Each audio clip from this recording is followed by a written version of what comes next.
చదువుకుందాం. ఈరోజు లేఖన భాగం ఏంటి అంటే అపోస్తులైన పౌలు రోమీలకు రాసిన పత్రిక మొదటి అధ్యాయము 28వ వచనము నుండి 32వ వచనం వరకు ఈరోజు మన వాక్య ధ్యానము. గమనించండి, ఈ ఆదివార దినమున తప్పక మనం చదవాల్సినటువంటి లేఖనం ఇది. మైక్ తీసుకొని త్వరగా చదివి వినిపించాలని కోరుతున్నాను. మరియు వారు తమ మనస్సులో దేవునికి చోటియ నిలకపోయిరి. దగ్గర పెట్టుకోబెట్ట మైకు. గనుక చేయరాని మళ్ళీ చదువు, మళ్ళీ ప్రారంభం నుండి చదువు. మరియు అందరూ చూడాలి, కొంతమంది బైబిల్ చూడట్లేదు. రోమీలకు రాసిన పత్రిక, అపోస్తులైన పౌలు రోమీలకు రాసిన పత్రిక మొదటి అధ్యాయము 28 నుండి 32 వరకు ఈరోజు మన వాక్య ధ్యానం. మరియు వారు తమ మనస్సులో దేవునికి చోటియ నిలకపోయిరి, గనుక చేయరాని కార్యములు చేయుటకు దేవుడు భ్రష్ట మనస్సును వారిని అప్పగించెను. అట్టివారు సమస్తమైన దుర్నీతి చేతను, దుష్టత్వము చేతను, లోభము చేతను, ఈర్ష్య చేతను నిండుకొని మత్సరము, నరహత్య, కలహము, నరహత్య, కలహము, కపటము, వైరమను వాటితో నిండిన వారై కొండెగాండ్రును, అపవాదకులను, దేవద్వేషులను, హింసకులను, అహంకారులను, బింకములాడువారును, చెడ్డవాటిని కల్పించువారును, తల్లిదండ్రుల కవిదేయులను, అవివేకులను, మాట తప్పువారును, అనురాగరహితులను, నిర్దయులనైరి.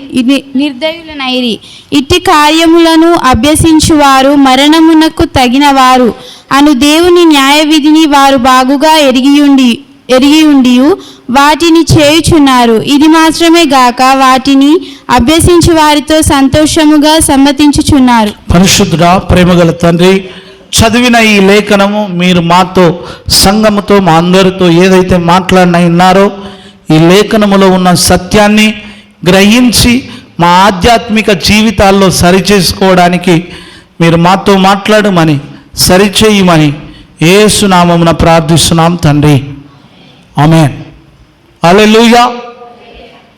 అపోస్తలుడైన పౌలు రోమీలో ఉన్న సంఘానికి ఈ అధ్యాయం, మొదటి అధ్యాయము ప్రారంభము నుండి మీరు చదివితే అక్కడ అపోస్తలుగా ఉన్నటువంటి పౌలు తన పరిచయం చేసుకుంటాడు. మొదటి వచనం చూడండి. యేసుక్రీస్తు దాసుడును అపోస్తలుడుగా ఉండుటకు పిలువబడిన వాడను. మొదటి అధ్యాయం మొదటి వచనం. దేవుని సువార్త నిమిత్తము ప్రత్యేకింపబడిన వాడనైన పౌలు రోమాలో ఉన్న దేవుని ప్రియులందరికీ. ఇప్పుడు కూడా గమనించండి, షామిరిపేటలో ఉన్న ప్రియులందరికీ, హల్లెలూయా, అనగా పరిశుద్ధులుగా ఉన్న మీ అందరికీ ఈ కొన్ని విషయాలు మీతో పంచుకుంటాను ఈరోజు. జాగా వినండి, చాలా జాగ్రత్తగా మీ మనసులో వాక్యం పెట్టుకోండి. ఎందుకంటే హృదయములో దేవుని వాక్యం ఉంటే దేవుడు మన జీవితాల్లో అద్భుతం చేస్తాడు. రైట్. 28వ వచనంలో ఆయన రోమాలో ఉన్న పరిశుద్ధులందరికీ చెప్తున్నాడు.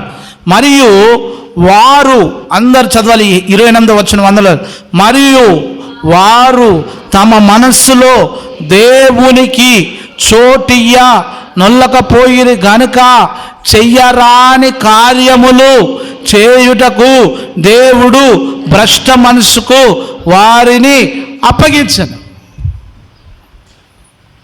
హల్లెలూయా.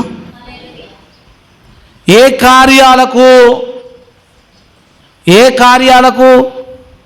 చెయ్యరాని కార్యాలకు. ఈ రోజున అంశం ఏంటంటే, దేవుడికి నీ మనస్సులో స్థానం ఇస్తున్నావా? మన మనస్సులో దేవునికి చోటుందా? మన మనస్సులో దేవుని ప్రత్యేకించబడిన దేవుని వాక్యానికి, ప్రత్యేకింపబడిన దేవుని మాటలకు, ప్రత్యేకింపబడిన దేవుని పాటలకు, దేవుని సన్నిధికి నీ హృదయములో, నా హృదయములో మనం స్థానం ఇస్తున్నామా? రోమాలో ఉన్న పరిశుద్ధులని పిలువబడుతున్నవారు, రోమాలో విశ్వాసులని పిలువబడుతున్నవారు, రోమాలో సంఘముగా ఉన్నటువంటి వారు, వారందరి ప్రవర్తన అబ్జర్వేషన్ చేసిన అపోస్తుడైన పౌలు ఈ పత్రిక రాస్తున్నాడు. బైబిల్ పట్టుకుంటే మీరు పరిశుద్ధులు అనుకున్నాను, నేను మందిరానికి వస్తే మీరు పరిశుద్ధులు అనుకున్నాను, పాటలు పాడితే మీరు పరిశుద్ధులు అనుకున్నాను. కానీ ఎక్కడో ఒక చోట మీ మనసులో దేవునికి చోటు లేదు అని రోమాలో ఉన్న సంఘానికి పౌలు గారు ఈ పత్రిక సూటిగా రాస్తాడు. ఎందుకు రాస్తాడు అంటే అక్కడ పట్టణంలోనట చెయ్యరాని కార్యాలు వాళ్ళు చేస్తున్నారట. చెయ్యరాని కార్యాలు ఏంటయ్యా భూమి మీద అంటే అక్కడ రాయబడిన మాట 26వ వచనం చూడండి. వాళ్ళు చెయ్యరాని కార్యాలు ఏం చేస్తున్నారు చూడండి. చెయ్యరాని కార్యాలు చేస్తున్నారట. అందువలన దేవుడు తన తుచ్చమైన, అందరు చూడండి ఏంటండి, తుచ్చమైన అభిలాషలకు వారిని అప్పగించెను. వారి స్త్రీలు సైతము స్వాభావికమైన ధర్మం విడిచి స్వాభావిక విరుద్ధమైన ధర్మము అనుసరించిరి.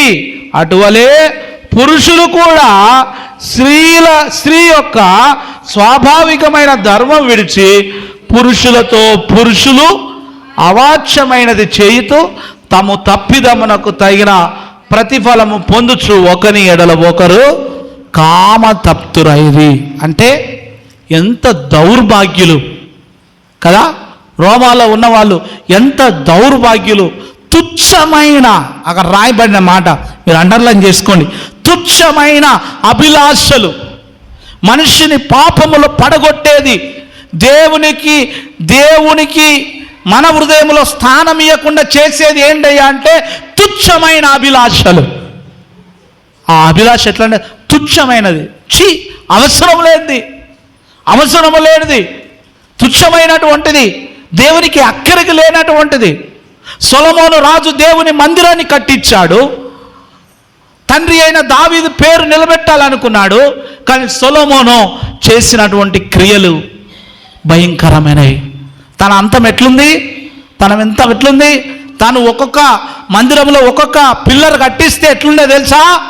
బంగారంతో, వెండితో, వెలగల రాళ్లతో, వైడూర్యాలతో కట్టించాడు. కానీ ఎప్పుడైతే ప్రజలు తుచ్చమైన ఆలోచనలకు, తుచ్చమైన ఆశలకు వాళ్ళు తిరిగారో దేవుడు ఏం చేశాడు తెలుసా? ఆ మందిరాన్ని నేలమట్టం చేశారు. చప్పట్లు కొడదాం. నేలమట్టం చేశాడు. చప్పట్లు కొట్టండి. నేలమట్టం చేశాడు. తుచ్చమైన ఆశలు మన జీవితాల్లో దేవునికి వ్యతిరేకమైన ఆలోచనలు వస్తే గుర్తుపెట్టుకోండి, నేలమట్టం చేస్తాడు దేవుడు.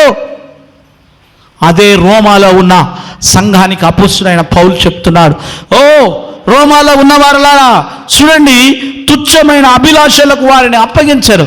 స్త్రీలను పెళ్లి చేసుకుంటున్నారు, పురుషులను పెళ్లి చేసుకుంటారు. ఇదెక్కడి దౌర్భాగ్యం అండి?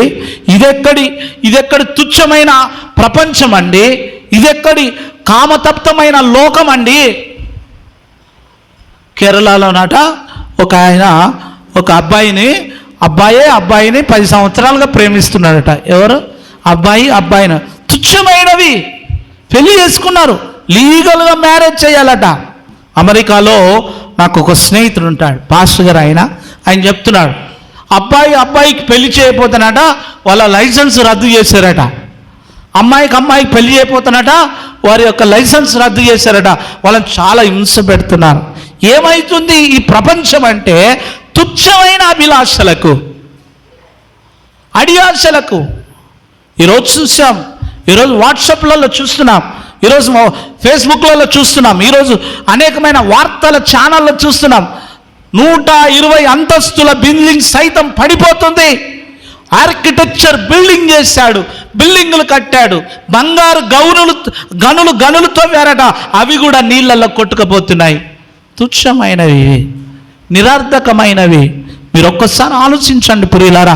ఈ తుచ్చమైన వాటి కొరకు, ఈ అభిలాషల కొరకు మనుషులు ఏమవుతారంటే దేవునికి తమ మనసుల్లో చోటియట్లేదు.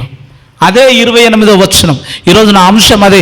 దయచేసి చేతులెత్తి నమస్కరించి చెప్తున్నా, సంగమా, మీ మనసులలో దేవునికి చోటు ఇవ్వండి, తుచ్చమైన అభిలాషలకు కాదు. దేవునికి చోటు ఇవ్వండి.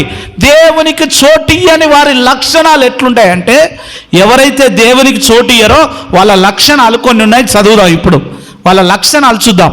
దేవునికి చోటు ఇయ్యని వారి లక్షణాలు. అవేమైనా మనలో ఉంటే తీసేసుకుందాం ఈరోజు. ఒకవేళ లేకపోతే మనం ధన్యులం, దేవుడు మన హృదయంలో కార్యం చేస్తాడు. చదవమ్మా. అట్టివారు సమస్తమైన దుర్నీతి చేత దేవుడికి తమ మనస్సులో ఎవరైతే స్థానం ఇయ్యారో వారు ఏం చేస్తారట? దుర్నీతి. వాళ్ళ మాటలో నీతి ఉండదు, వారి భక్తిలో నీతి ఉండదు, దుర్నీతితోనూ చదవమా దుష్టత్వముతోనూ దుష్టత్వం. చూడండి, దేవునికి హృదయములో చోటు ఇయ్యని వారి లక్షణాలు ఇవి. దేవునికి ఈ హృదయమే దుర్నీతి చేత నింపబడితే, ఈ హృదయమే దుష్టత్వం చేత నింపబడితే ఇంకో లక్షణం ఉంది, లోభము చేతను. లోభం అంట. వారి లక్షణాలు చూడండి, దుర్నీతి ఉంటుంది వారి హృదయంలో, దుష్టత్వం ఉంటుంది వారి మనస్సులో, లోభం ఉంటుంది. ఇంకొకటి ఏముంటుందట? ఈర్ష.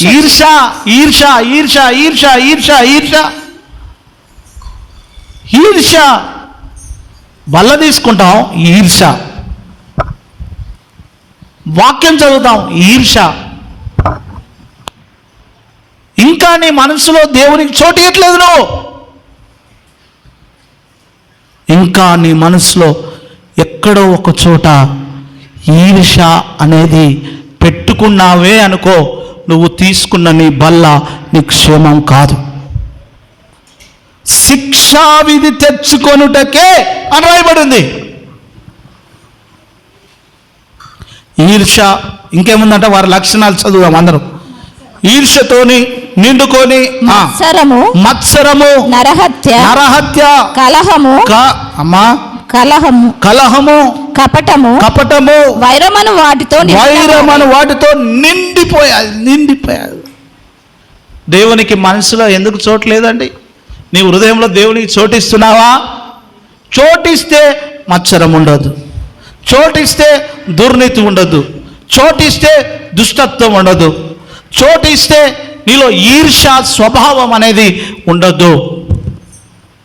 ప్రియమైన వాళ్ళారా, ఒక ధనికుడు ఉదయకాలం నేను వీడియో చూశాను. ఆయన దగ్గర చాలా ధనం ఉందంట, చాలా డబ్బు ఉంది. కానీ ఆయన చెప్తున్నాడు, వచ్చిన ఆ నీటి ప్రవాహంలో కుటుంబం అంతా కొట్టుకుపోయిందంట. ఒక్కడే మిగిలిండు. ఆ వీడియో చేసి పెట్టాడు. ఎట్లా అంటున్నాడంటే, god save my family. All కొట్టుకుపోయారు.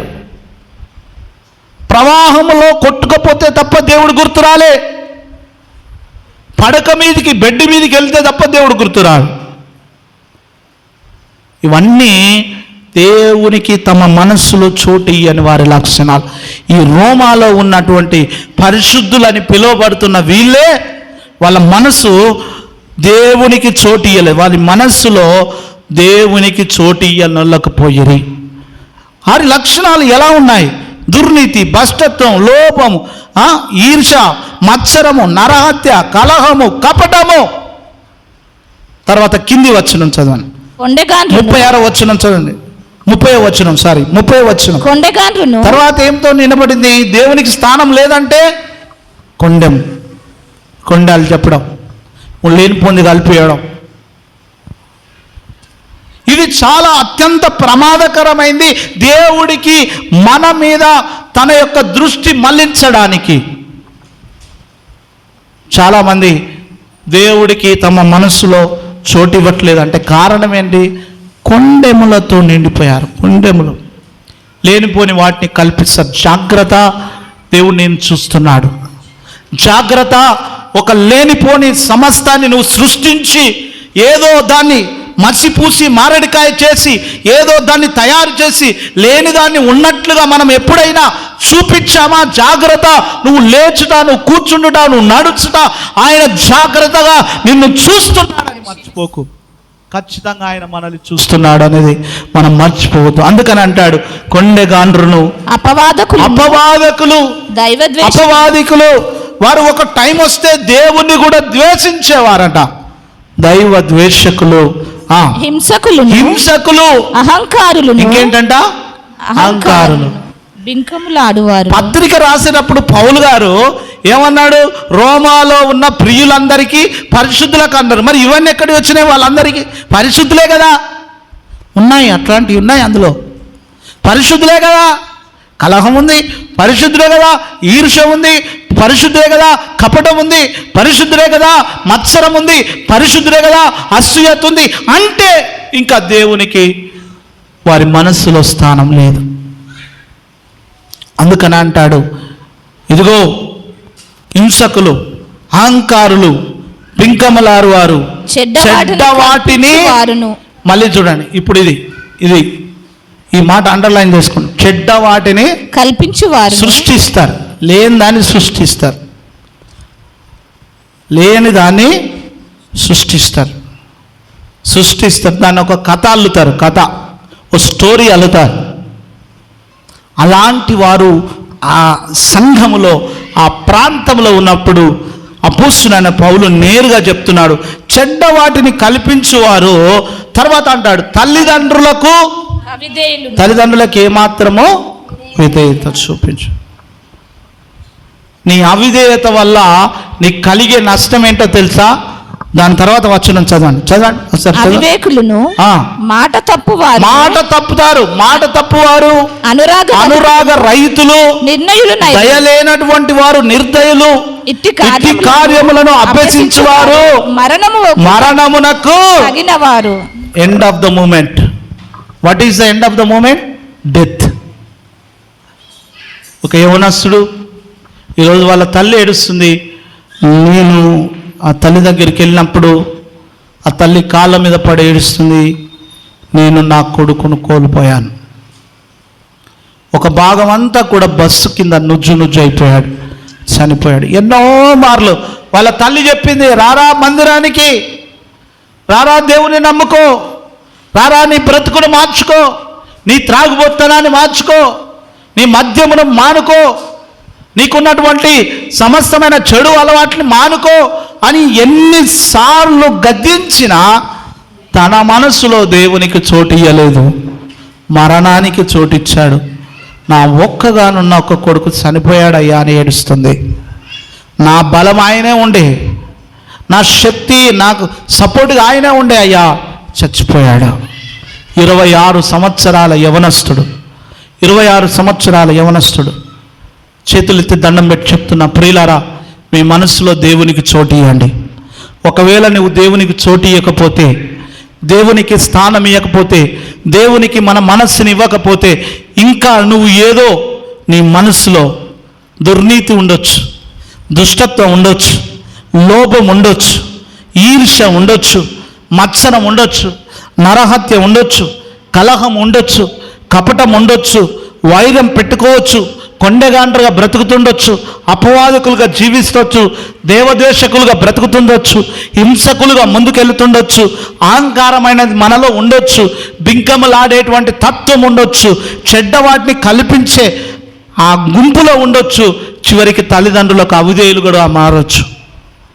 ఎప్పుడు దేవునికి నీ హృదయంలో చోటు ఇవ్వకపోతే, నువ్వు ఎప్పుడైతే దేవునికి చోటిస్తావో, ఒక మాట చెప్తున్నా, నువ్వు నిత్యము సంతోషంగా ఉంటావు. చెప్పలు కూడా, నువ్వు నిత్యము సంతోషంగా ఉంటావు. దీర్ఘాయుష్మంతులతో you will have a long life.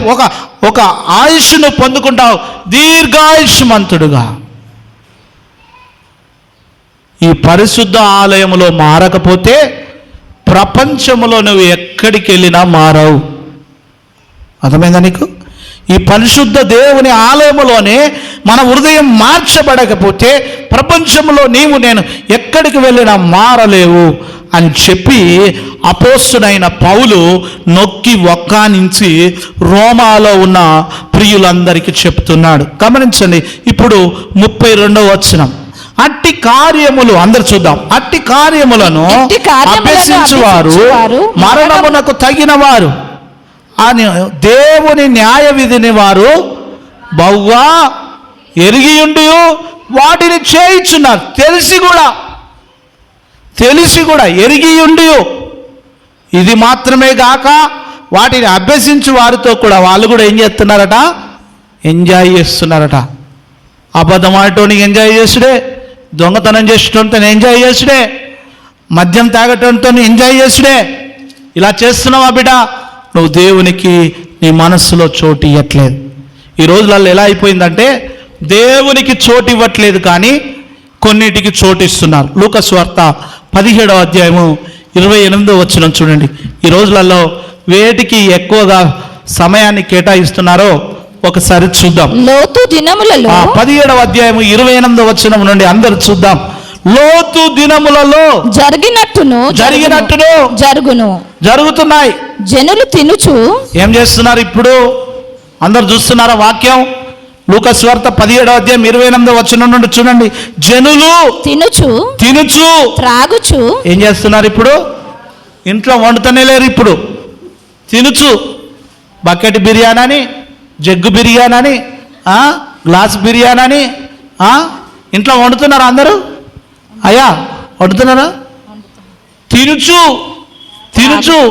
Red biryani అని, బ్లాక్ బిర్యానీ అని, వైట్ బిర్యానీ అని.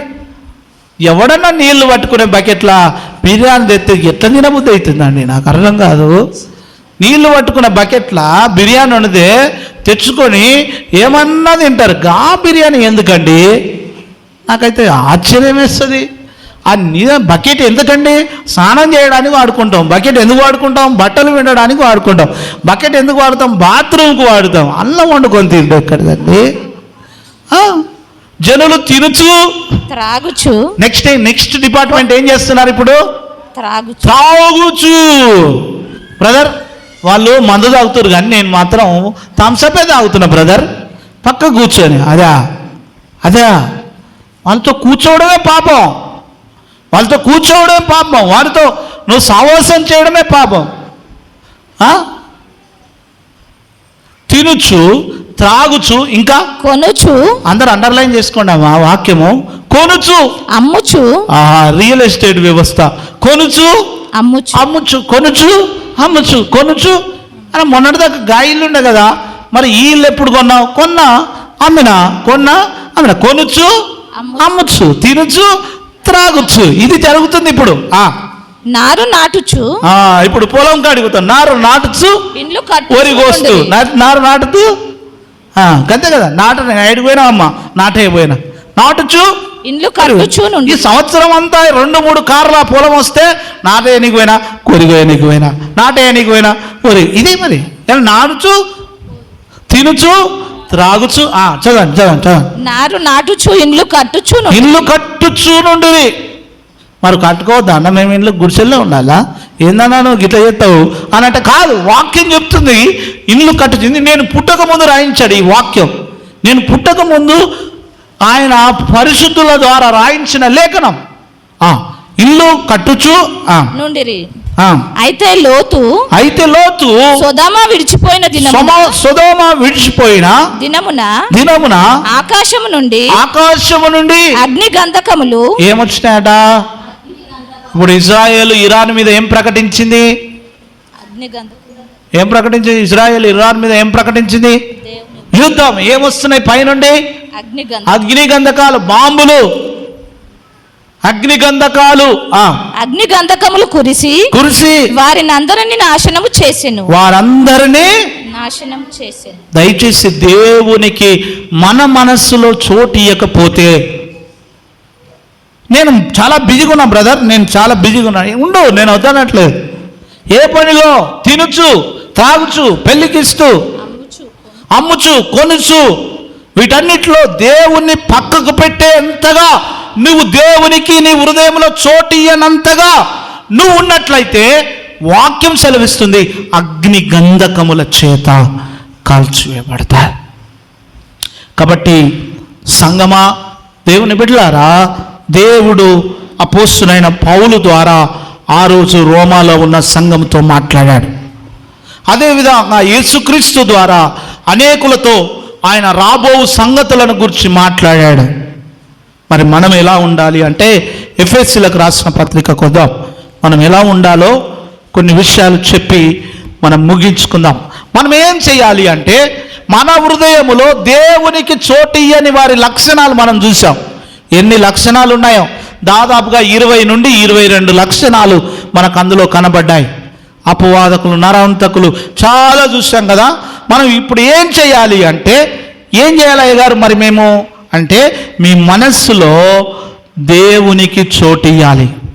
దేవుణ్ణి మనము ప్రేమించేవారిగా ఉండాలి. ఇప్పుడు మనం చేయాల్సిన పని ఎఫెసీయులకు రాసిన పత్రిక 4వ అధ్యాయము 25వ వచనము నుండి 32 వచనాలు చదువుకుందాం. ఇప్పుడు మనం చేయాల్సిన పని, మనం ఒకరి కొరకు ఒకరము అవయవములై ఉన్నాము గనక మీరు అబద్ధములు ఆడుట మాని. ఏం మానుకోవాలి? ఇప్పుడు ఏం మానాలి? అన్నము తినుట మాని కాదు, ఏం మానాలి? అబద్ధములు ఆడుట మాని ప్రతివాడు తన పొరుగు వానితో ఏం మాట్లాడాలి? సత్యమే మాట్లాడవలెను. సాధ్యమా? ఫోన్లో అబద్ధమే, ఇంట్లో అబద్ధమే, షాపులో అబద్ధమే, ఉద్యోగంలో అబద్ధమే, ఎక్కడ పోయినా అబద్ధం. అబద్ధం అబద్ధం అబద్ధం అబద్ధం అబద్ధం అబద్ధం. బైబిల్ అంటుంది నువ్వు అబద్ధములను మానే, నీ పొరుగు వానితో సత్యమే మాట్లాడాలి. 26వ వచనం నేను చదువుతా చూడండి. కోపపడుడి గాని పాపము. చాలా మంది ఎన్ని కోపాలు, పిల్లల కోపాలే, తల్లిదండ్రుల కోపాలే, భర్త కోపమే, భార్య కోపమే, అత్త కోపమే, కోడలు కోపమే. కోపపడుడి కానీ కోపపడుగా పాపం చేసినాకనే కోపపడుతున్నారు చాలామంది. ఎంత పాపిష్టి జనం. కోపపడుడి కానీ చిన్న పోరని కొడితే ఏమవుతుందండి? అత్త మీద పొరగలను కొడితే వాడేం చేస్తాడు? వాడు కయ్యమని ఏడతాడు తప్ప. కోపపడుడి కానీ పాపము చెయ్యకుడి, సూర్యుడు అస్తమించు వరకు మీ కోపము నిలిచి ఉండకూడదు. అపవాదికి చోటియకుడి, దొంగిలివాడు ఇక మీదట దొంగిలక అక్కరగల వారికి పంచిపెట్టుటకు వీలు కలుగు నిమిత్తము తన చేతులతో మంచి పని చేయుచు కష్టపడాలి. ఎన్ని విషయాలు ఉన్నాయి చూడండి. అబద్ధం మాట్లాడొద్దు, కోపపడొద్దు, అబద్ధం మాట్లాడొద్దు, కోపపడొద్దు, మంచి పని చేయాలి, సత్యమే మాట్లాడాలి. 29వ వచనం చూడండి. వినువారికి మేలు కలుగునట్లు అవసరమును బట్టి క్షేమాభివృద్ధికరమైన అనుకూల వచనమే పలుకుడి గాని మీ నోట దుర్భాష ఏదైనాను మీ నోట. ఏ భాష? ఎట్లుంటుందా ఇది విజయ్? దుర్భాష ఎట్లుంటుంది? గలీజ్గా ఉంటుంది. ఎట్లుంటుంది దుర్భాష? మీ నోట ఏం రావద్దట? దుర్భాష. ప్రేమయ్య, ఏ భాష రావద్దు? దుర్భాష. దుర్భాష రావద్దు మన నోట.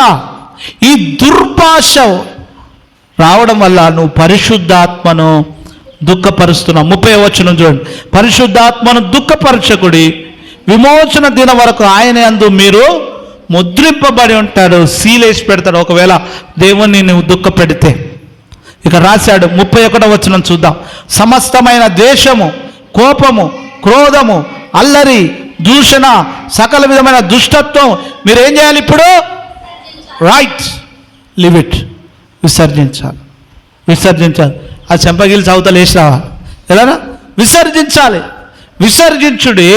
ఇప్పుడు 32వ వచనం చదివి ముగించుకుందాం. ఒకని ఎడల ఒకడు దయగలిగి కరుణాహృదయులై క్రీస్తునందు దేవుడు మిమ్మును క్షమించిన ప్రకారము మీరును ఒకరినొకరు. ఇది చేయట్లేదు చాలామంది. ఒక పెద్ద ఆయనతో నేను అన్నాను, సాయంత్రాన్ని కూడా ఉన్నాను అనుకుంటా, ఒక పెద్ద మనిషితో మేము అన్నాం, అయ్యా క్షమించండి అంటే, నేను క్షమించా అన్నాడు. ఏమన్నాడు? క్షమించాను అన్నాడు కదండి. నేను క్షమించా అన్నాడు కదా, అన్నాడు. నేను క్షమించాను. వాక్యం ఏం చెప్తుంది? మీరు ఒకరినొకరు క్షమించాలి. ఎలా అయితే ఇవన్నిటిని మనం సక్రమంగా చేస్తామో అప్పుడు మన మనస్సులో దేవునికి చోటిచ్చిన వాళ్ళం అవుతాం. మరి దేవునికి చోటు ఇయ్యని వారి లక్షణాలు భయంకరంగా ఉన్నాయి. మనము సంగమా, మనమందరం దేవునికి చోటిద్దాం. దేవుడి మాటలు తన వెనుకల్లో దీవించునుగాక. కళ్ళు మూసుకుందాం. దేవునికి చోటు వచ్చేవారిగా మనం ముందాం, ప్రార్థన చేద్దాం. నేను ప్రభువా నీకు చోటు ఇచ్చేటువంటి బిడ్డగా నేను ఉండాలి. కళ్ళు మూసుకుందాం. నీటి బాప్తిజం తీసుకున్న వాళ్ళు ఉండండి, మిగతా వాళ్ళు బయటికి వెళ్ళండి. మరి అందరూ ప్రార్థనలో ఉంటుండగా మరి చెప్పబడిన లేఖనము నీరు కట్టి దేవుడు